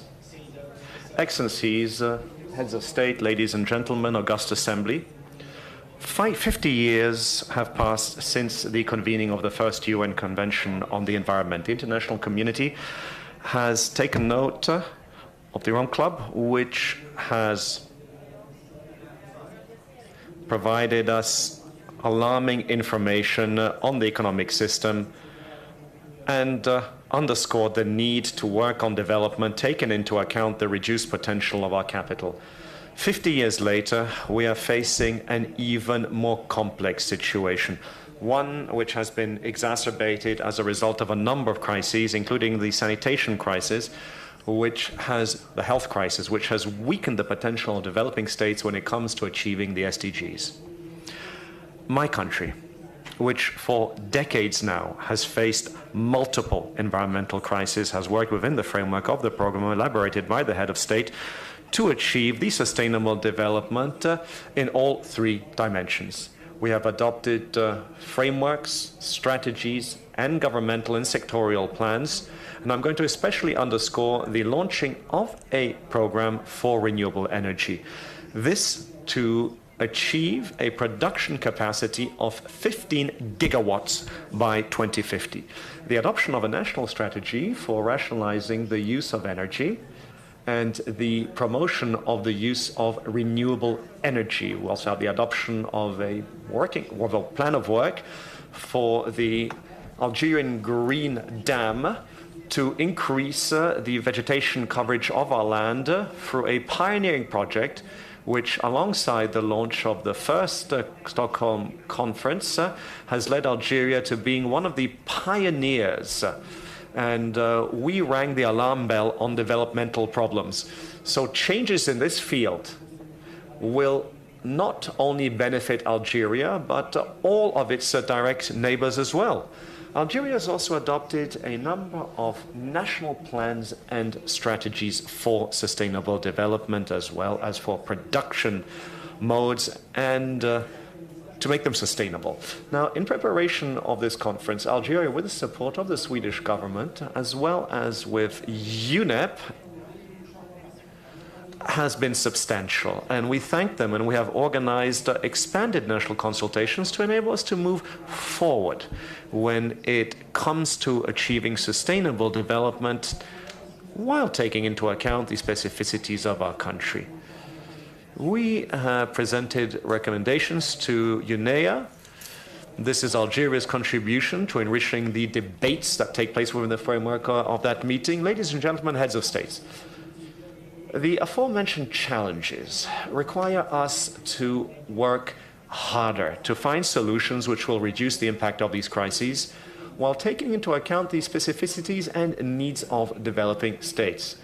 There is a need here to recall that the historic responsibility for these crises, of course, falls on developed states who must now fulfill their commitments in terms of financial and technical support for their developing partners. Within this framework, the principles adopted by the Rio Conference back in 1992 and which represent the very foundation of all of the environmental conventions comes at just the right time. I would like here to recall the need to work side by side with our partners to achieve the sustainable development goals.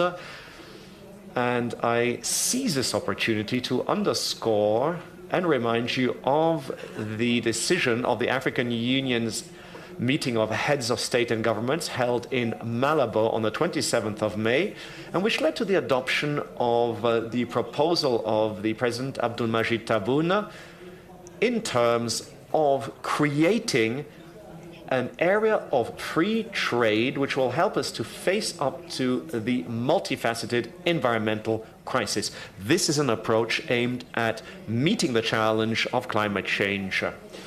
Algeria has committed itself to financing the first meeting to set up this mechanism and invites the international community to back this continental project. It's a strategic one, and it reflects the interests of our continent in preserving a clean, sustainable environment and preserve the rights of succeeding generations to ensure that they too can benefit from our planet. Thank you.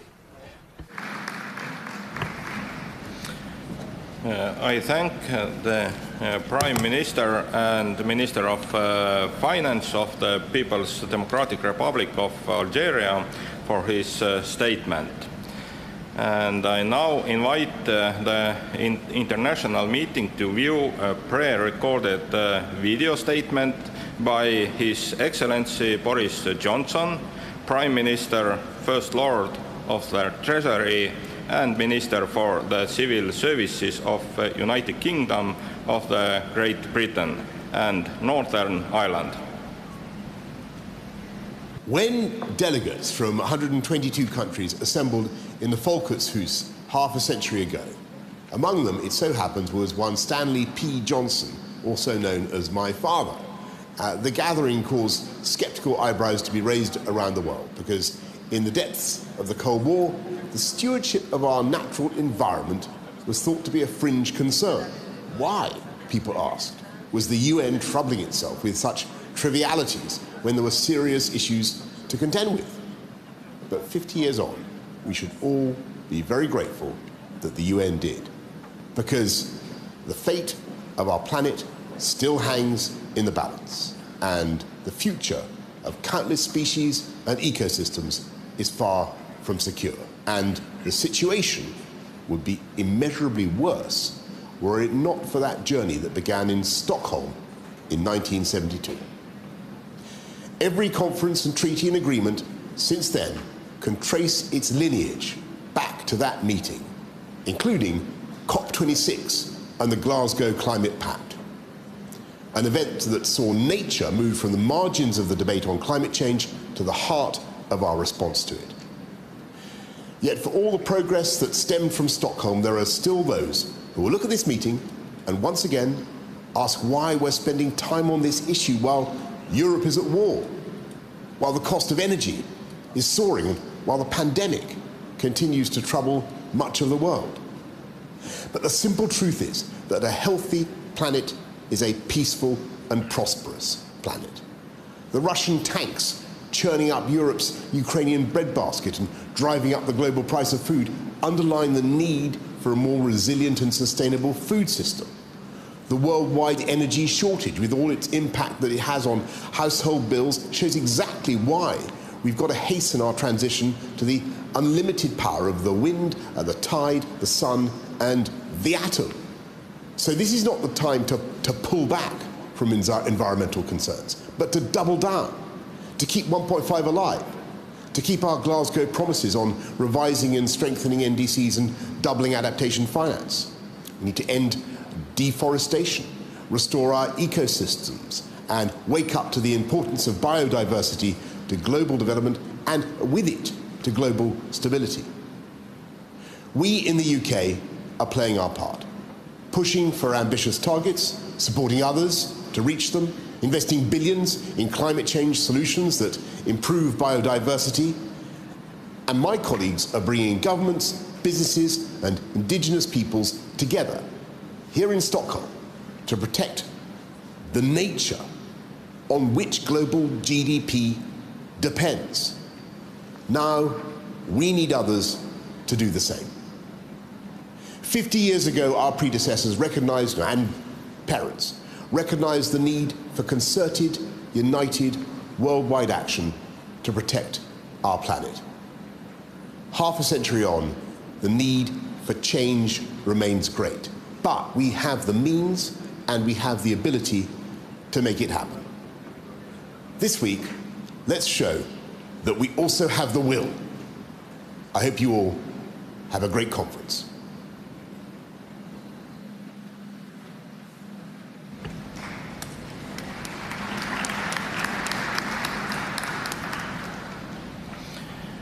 I thank the Prime Minister, First Lord of the Treasury and Minister for the Civil Services of the United Kingdom of Great Britain and Northern Ireland for his statement. I now invite the international meeting to view a pre-recorded video statement by Josiah Warek Paini-Marama, Prime Minister and Minister for E-Taukei Affairs, Sugar Industry, Foreign Affairs and Forestry of the Republic.